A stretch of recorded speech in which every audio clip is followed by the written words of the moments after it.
Right, let's look at the electrolysis of brine. So brine is basically salt water. Salt water which contains sodium chloride and H2O. So NaCl plus H2O. Now if you look at these chemical formulas, you'll see that there's two ions that come up from NaCl.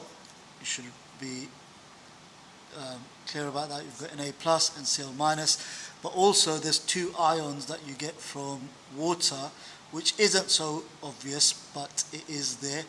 It's H plus ion and OH minus ion. So in effect, you've got four ions that you get from the electrolysis of salt water. Now, the first few things, when you carry out electrolysis of salt water, you get three products. So those three products are hydrogen, chlorine, and sodium chloride. Sorry, sodium hydroxide. Okay, so those are your three products that you get from the electrolysis of brine. Now, they're used for three different things. Hydrogen is used to make margarine. Chlorine is used in swimming pools to kill microorganisms, bacteria, which you would have come across. And sodium hydroxide is used in making cleaning products. Okay, so those are your three uses of the three products of the electrolysis of brine. So that's sort of the first level of understanding, relatively straightforward, quite just a matter of learning what the products are and then learning how they are used and what they're used for.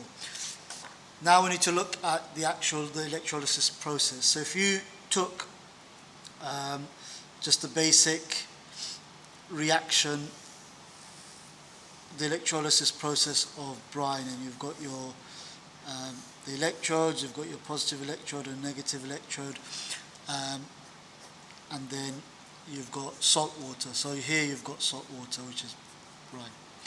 So you take that and you've got the four ions, Na plus, OH minus, H plus, and Cl minus. So those are your four ions. Now, there's a bit of an issue here because you've got two negative ions and two positive ions. So the question is, which one is going to get to the electrode and why?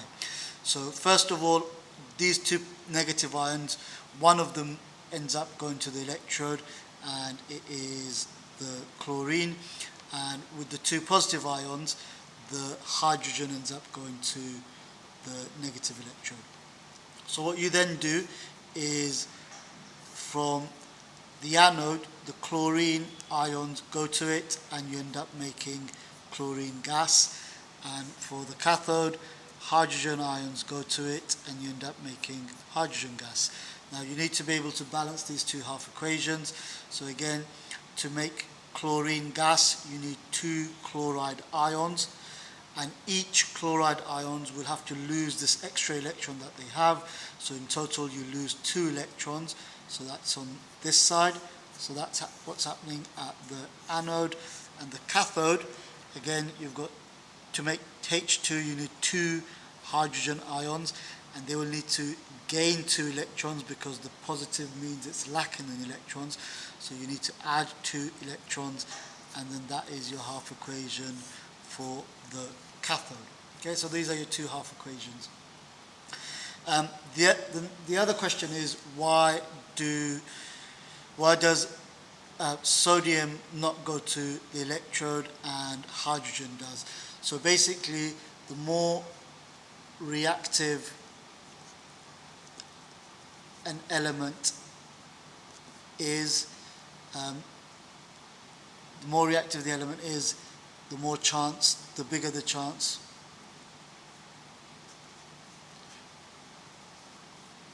for it to remain in solution. Okay, so the less reactive element ends up getting discharged. So to get discharged, you end up going to the electrode. That means that the hydroxide ion is more reactive than the chloride ion, and that's why the chloride ion goes to the electrode. And the sodium ion is more reactive than the hydrogen ion, that's why the hydrogen ion goes to the negative electrode. So whichever element or ion is more reactive ends up staying in solution.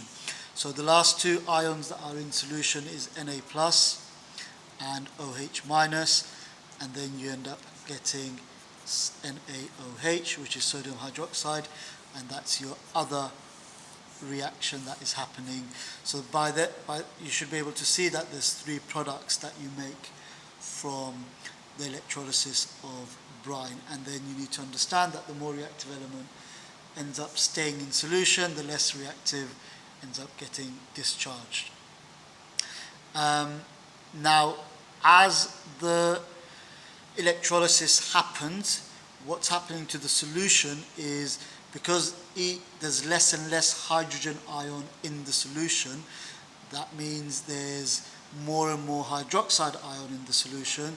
The pH of this solution, pH starts to increase as there is more OH minus ions. Remember, OH minus ion causes a solution to be more alkaline, so the pH will go up beyond 7 and become more of an alkaline solution.